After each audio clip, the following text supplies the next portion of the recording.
प्रश्नावली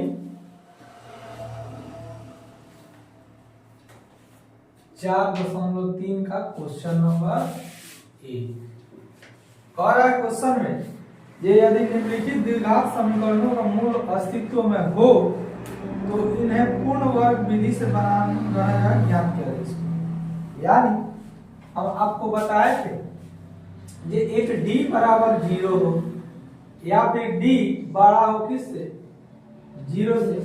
एक बताए थे d छोटा होगा किससे d बड़ा होगा 0 से। एक d बराबर होगा एक d का मान जो होगा 0 से भी क्या होगा छोटा होगा।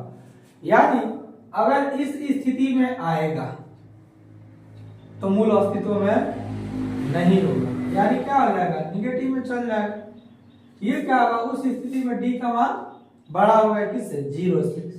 एक d बराबर 0 तो d का मान जब भी बड़ा आएगा या फिर बराबर आ जाएगा तो हम लोग क्या करेंगे मूल निकालेंगे। मूल का फार्मूला भी आप लोग को हम बताए हैं क्या होता है b स्क्वायर माइनस 4ac। ये d निकालते हैं फिर x का मान होता है minus b plus minus root under d बटा 2a होता है। तो इस फार्मूला का यूज करके हम लोग बनाएंगे इस क्वेश्चन को। जैसे समीकरण दिया हुआ है हम लोग एक नंबर में 2x square minus 7x plus 3 बराबर 0। यानी इसी में से हम लोग को पहले का जो होगा a होगा, दूसरा होगा b होगा और तीसरा होगा c होगा। और इसके चिन्ह के साथ हम लोग चलेंगे, ऐसा नहीं ये चिन्ह छोड़ देंगे, सब चिन्ह को लेके चला जाता है। तो सॉल्यूशन करेंगे इसका तो सबसे पहले लिखेंगे a बराबर 2, b बराबर माइनस 7 और c बराबर क्या होगा 3 होगा। ठीक है, इसीलिए लिखेंगे d बराबर b स्क्वायर माइनस 4ac। ठीक है, b स्क्वायर माइनस 4ac होगा। तो यहाँ पर d बराबर फिर लिखेंगे b स्क्वायर। अब b के जगह कितना है तो देखिए माइनस 7 है तो माइनस 7 का स्क्वायर माइनस 4 अगुण है। a का मान कितना है 2 और c का मान कितना है 3। अब 7 का स्क्वायर करेंगे 7 7 49 माइनस 4 3 8 8 3 का 24। तो यहाँ पे देखेंगे 49 में से 24 घटेगा तो 25 बचेगा।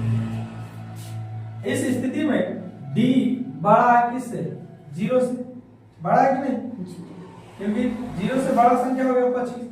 लिखेंगे इसीलिए मूल अस्तित्व में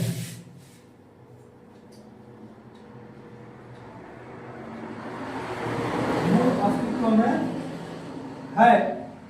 इसीलिए अब इसका क्या निकालेंगे हम लोग मूल निकालेंगे। तो मूल x बराबर फॉर्मूला क्या होता है तो minus b plus minus root under d बटा 2a होता है। अब यहां से जो मान है उसको रखेंगे, यानी यहाँ पे आएंगे तो x का मान यहाँ पे देखिए x बराबर क्या रखेंगे माइनस b। तो माइनस और माइनस 20 7 का मान जो है इसलिए b का मान माइनस 7 दे दिया। अब प्लस माइनस कर लेते हैं हम लोग रूट अंडर और d का मान कितना आया हम लोग 25 आया है तो 25 लिखेंगे यहाँ। अब बट 2a यानी 2 और a का मान कितना है फिर 2। अब इसको क्या करना सिंपली जो टेंशन इसमें लेने की जरूरत नहीं, इसका जो भी कैलकुलेशन है उसको कीजिए। यहाँ तक मैट्रिक का है, ये जो चीज जो है हम लिखे हैं मैट्रिक का है, बाकी ये चीज जो भी कर रहा है ये क्या है एक कैलकुलेशन का भाग है, जोड़ घटाव गुना भाग है ये होता है, इसमें कोई चीज नहीं होता है। 2-3 जगह इसको बस समझना है। अब देखिए माइनस से माइनस में गुना होगा प्लस हो जाएगा 7 प्लस माइनस रूट अंडर 25 का वर्गमूल क्या होता है 5 होता है 5। अब बटे 2 दूनी 4। अब देखिए एक बार क्या करेंगे पॉजिटिव लेंगे एक बार निगेटिव लेंगे। अब देखिए पॉजिटिव लेने पर तो क्या होगा तो 7 प्लस 5 बटा 4 होगा। तो 7 5 12 अब 12 बटा 4 घटा देंगे 4 से 4 3 12 3 हो जाएगा। फिर क्या कर लेते हैं हम लोग ये इसको निगेटिव ले लेते हैं हम लोग। निगेटिव लेंगे तो क्या होगा तो 7 माइनस 5 बटा 4। तो क्या हो जाएगा 2/4 कटा देंगे तो 2 दूनी 4 मतलब 1/2 हो जाएगा। इसीलिए नीचे लिख लेंगे हम लोग मूल बराबर 3 और 3,1/2 होगा। यही जो होता है हम लोग को क्वेश्चन इसमें बिहार बोर्ड से ये एक ना एक पूछेगा ही, 2 नंबर में आपसे पूछेगा या फिर आपको यही तक ले पूछ देगा, यही तक ले ये समीकरण दे देगा और पूछेगा का मूल अस्तित्व में है कि नहीं, या फिर ऐसे कहेगा कि विविधता निकाले, या फिर कहेगा क्या विवेचक निकाले। तो इस प्रकार का क्वेश्चन आपको मिलते रहेगा, उतार लीजिए इसको।